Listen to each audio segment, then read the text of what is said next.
Have you ever started writing a book and then been like, what the heck am I actually doing? Or maybe you're like, who am I to actually write this book? Or maybe you start in the process, you're all fired up, and then you just realize, do I even have what it takes to write a book? Look, having the right mindset when you write a nonfiction book for business growth, especially if it's your first one, is so critical to you having the success that you are capable of having. And so I want to give you 7 different mindset tips for aspiring authors. Now, these tips have all come from me learning this as I've written 4 best-selling books by the age of 30 and helping hundreds of other people write their book. And so here's what I'll tell you. His first mindset tip is this. You can't expect to be perfect on the first try.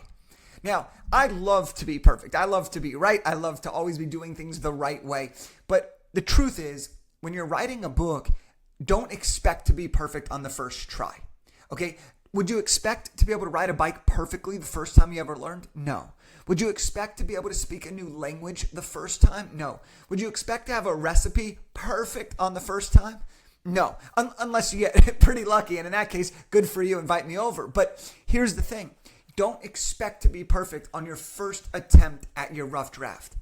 That's also why there are parts of this process, self-editing, hiring professional editors that help, writing coaches, ghostwriters, that help you create the best draft and then edit it to make it the perfect draft for you. But at first, don't try to do everything perfectly. The second mindset tip is this. It's okay to have emotions as you're writing a book.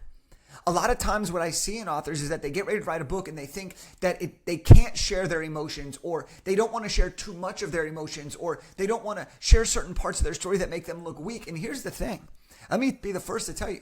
When you write a book, when you bring up certain memories, when you bring up certain things, you're going to have emotions. You're going to have positive emotions. You're going to have negative emotions. You're going to have everything in between. Flush them out. Write about them. Because here's the thing. Just because you write about your emotions, you write out your vulnerabilities, it doesn't mean that it will be in your book forever. And so a lot of times what we see is people are like, gosh, I'm so nervous. And then they flush it all out.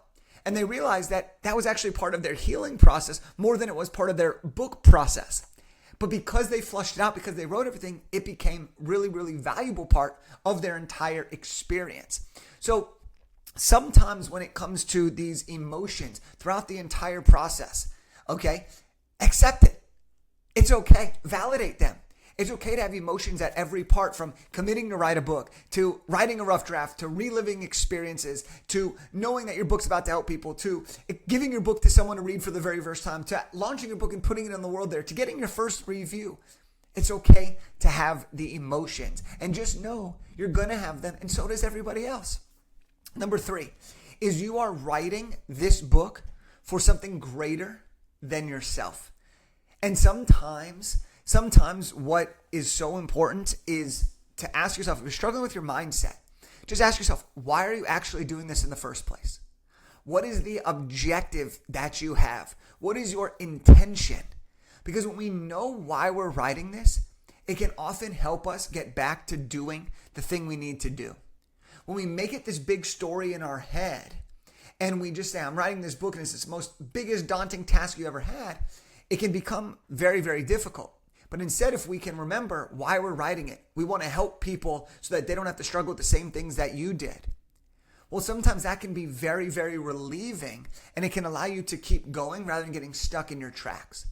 And so a question that I always like to ask people is your desire, okay? Is your desire for writing this book, is your desire for releasing this book, is your desire for launching this book, is the desire for impact greater than your fear or dislike of doing the steps? Okay? And I always tell people, if your desire for impact is greater than your dislike of writing, you can and will write a great book. And that's the truth. Okay? That's the truth. You're doing this book for something greater than yourself. Whether that's to believe you can do it, to help others, to make a legacy, to make an impact, or to sign clients, to get speaking engagements, to raise your fees, to get lead generation, whatever it is, you're doing it for something greater than yourself. Okay? That's right. It's really, really important mindset tip to remember. Number 4 is don't think about a book as one task. Break it down. All right. And so here's what I mean by this a lot. Oftentimes when we take on something big, we try to take on something big. And that can feel very overwhelming. It can feel very daunting. It can feel very unattainable. Or it can feel like only certain people are supposed to achieve X, right? And when it comes to a book, this is like amplified beyond measure. And here's why. Our society, we view people who write books as this like pedestal thing. As, oh my gosh, you're an author? No way, right? Because why? So many people want to do it. So few people actually do it. And then so many people actually who do it, only so many of them have actually good books or know how to use their books for opportunities. And so when you write a book, you're put in this different category of credibility, authority, right? And so when someone writes a book, they feel that it's even more of a daunting task. And maybe you're feeling that way right now. You're like, oh my gosh, only they can do it. Or they had the following, so therefore they should do it. And you see writing a book is this big task that's only for certain people. But let's break it down here. You don't write a book overnight. You write a book with one word and then another word over and over and over again. You don't run a marathon tomorrow when you wake up, unless you're doing something crazy or you're going for a crazy, crazy challenge. But what you likely do is if you're going for a marathon, you're going to train for a marathon. So what you're going to do is you're going to pick the marathon date and you're going to put on your calendar. And you're going to say, okay, I'm running the marathon at this time. Then you're like, okay, let's reverse engineer it. Well, you're going to probably need running shoes. So you might buy running shoes. You're going to need a tire to wear. You're going to need hydration. You're going to need to start somewhere. Maybe you don't run very often. You're going to have to walk a mile. Then you're going to learn how to run a mile. Then you're going to do a 5K, then a 10K. Then you do a half marathon, then a marathon. You don't start by running a marathon and then running the world record marathon. You don't write a best-selling book from day one.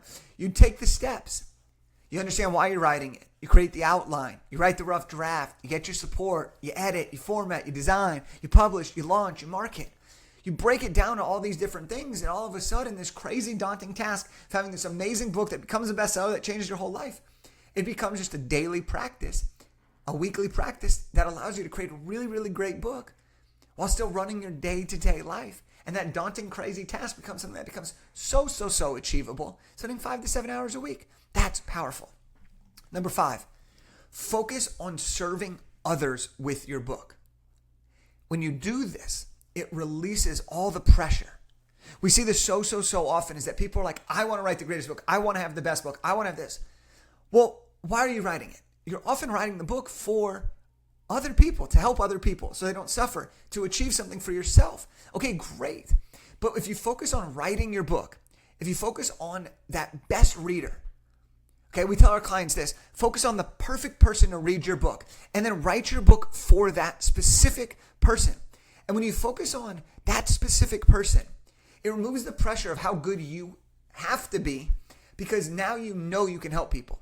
Because most of us, we're already paid to do the thing that we're writing the book on. We've already helped somebody else do it. At the very least, we've helped ourselves make that transformation. So all we're doing is putting it in book form.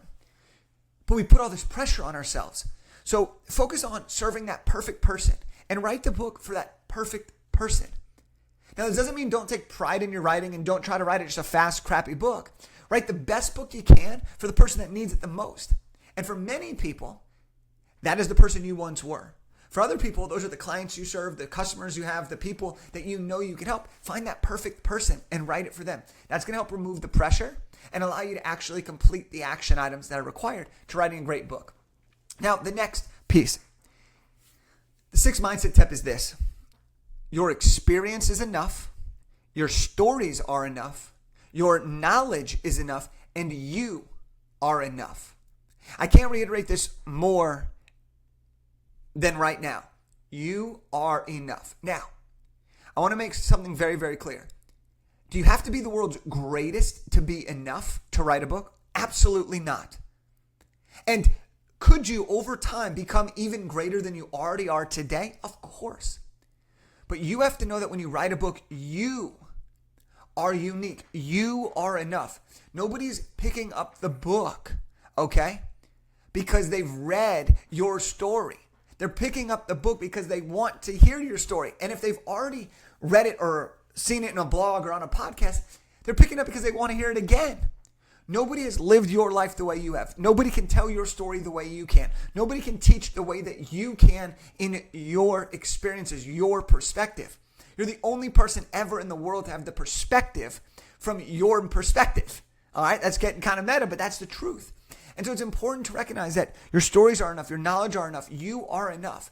And if you can and want to continue to help people, you can do this. You can write a really great book. And lastly, enjoy the journey. All right, this is growing up. My mom, when I played sports, I'm very, very go, go, go. And my mom would always text me, live in the moment and enjoy the journey. Live in the moment and enjoy the journey. Because I will always want to achieve something. I want to achieve. I want to get things done. And writing a book, I want to get it done. But writing a book takes time. It takes energy. It takes effort. Okay? And so for you, I just want to stress that this is a huge, huge, huge mindset tip, is to know that it's a process. Know that this is going to take a little bit of time. Know that this is going to require work, and enjoy it. You're writing a book that is going to change thousands of lives. And the life it might change the most is probably yours. You're writing a book that's going to create opportunity. You're writing a book that's going to create impact. You're writing a book that's going to build trust. You're writing a book like you're doing something that so many people in the world want to do, and you're going to do it. That's awesome. Enjoy that. Have fun in the process. Gamify the heck out of it. Reward yourself. Set up competitions. Talk with your accountability partner. This is why you can make and how you can make writing a book so much more fun and doable. And so, look, these are the 7 mindset tips. These are just 7 mindset tips for aspiring authors that if you use these and you trust these things, you're going to be able to write a really high quality book that's going to generate tons of business on the back end for yourself and tons of impact. And so I want to give you something to advance this journey. I wrote a book called Big Idea to Bestseller, and it's a step-by-step roadmap on how to write, publish, and launch a nonfiction book to grow your business and make an impact. I want to give you a copy for listening to this. And so if you want to get a free copy, it'll be a paperback copy. We'll ship it to you. Just cover the shipping. And if you want to do that, you can go to bigideatobestseller.com/free-book. That's bigideatobestseller.com/free-book. I hope that you enjoyed this. I hope that you are starting to think about writing a book in a different light, because you can do it, you will do it, and I can't wait to support you on that journey. I'll see you on the next one.